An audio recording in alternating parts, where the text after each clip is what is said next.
Bayangin, tiba-tiba ada berita 4 pinjol besar resmi goyah. Bukan pinjol kecil, tapi ini pinjol besar yang dulunya terpercaya. Bahkan OJK turun tangan. Tapi ada satu pertanyaan penting, kalau pinjol ini ambruk, apakah benar utang kita ikut hilang? Atau justru ada bencana baru? Kenapa ini penting buat kamu yang punya cicilan pinjol atau buat kamu yang punya cicilan pay later? Kenapa? Karena kasus kali ini beda, bukan cuma telat bayar, tapi sistem pinjolnya yang rusak dari dalam. Dan ya, 4 nama besar ini jadi bukti bahwa pinjol itu tidak sekuat yang kita kira. Lebih tepatnya, semua pinjam online sebenarnya itu rapuh, cuma kuat di iklan saja. Nah, pinjol apakah itu? Simak video ini.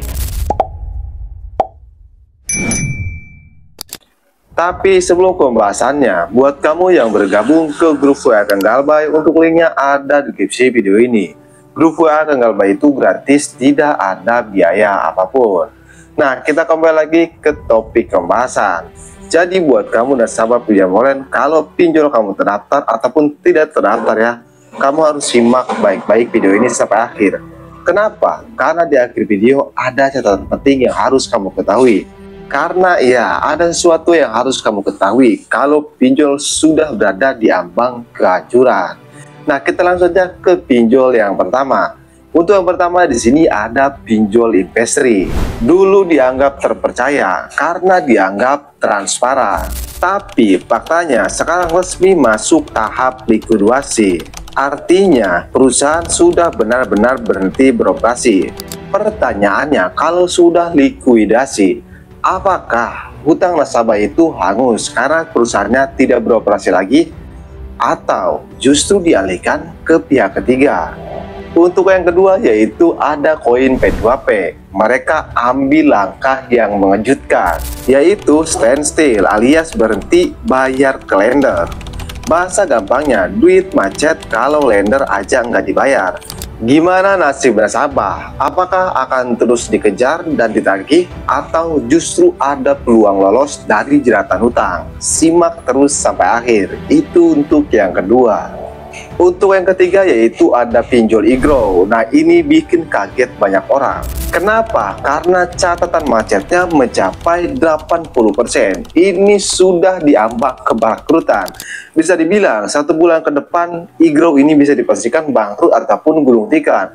Karena ini bisa dipastikan semua nasabah iGrow ini ya itu melakukan gagal bayar. Lebih tepatnya, banyak melakukan pinjaman tapi tidak ada yang membayar.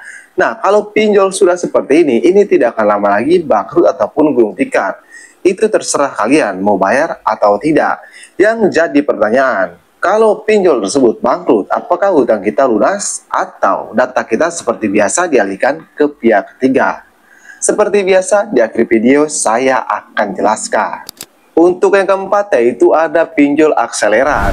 Nah, akseleran ini sempat dianggap startup pinjol sukses, tapi faktanya dia ini gagal bayarnya lebih parah dari iGrow, yaitu mencapai 81%. Nah, iGrow dan akseleran ini ya bisa dipastikan 1 bulan ke depan akan bangkrut ataupun gulung tikar. Bukan 1-2 pinjol yang bangkrut atau gulung tikar di tahun 2025 ini. Karena seperti yang kita tahu di tahun 2025 ini ya, pinjol dengan modal minim aja atau tidak sesuai dengan permodalan OJK itu bisa dipastikan izinnya akan dicabut. Apalagi yang seperti ini, 2 kemungkinan, yang pertama dicabut, yang kedua bangkrut. Tapi kalau sudah 80% seperti ini, sudah dipastikan mereka itu akan bangkrut ataupun gulung tikar. Jadi 4 pinjol ini itu bukti nyata kalau pinjol itu tidak sekuat yang dipamerin di iklan pinjol. Terlihat keren, padahal aslinya mereka itu rapuh dan banyak yang melakukan gagal bayar.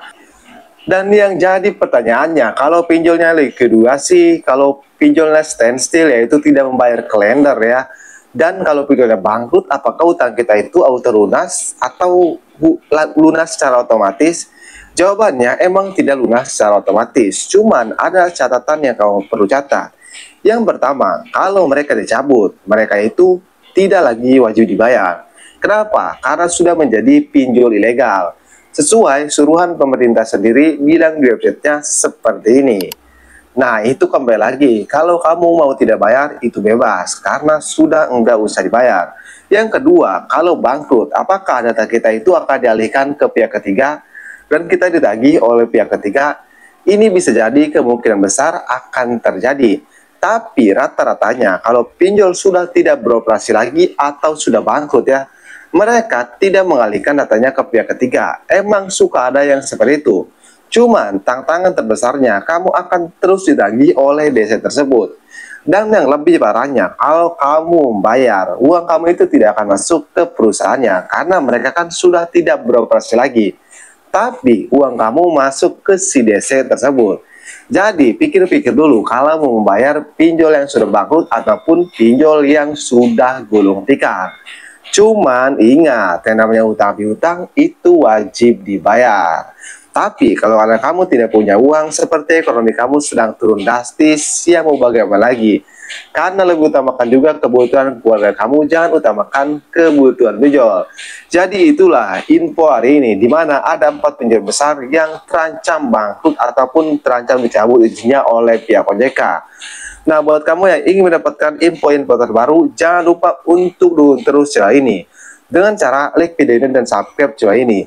Karena di channel ini saya akan bagikan seperti edukasi tentang cara menghadapi desa lapangan, cara KB di pinjol legal, intinya banyak di channel ini. Oke, saya Kang Galbay, sampai jumpa di video berikutnya.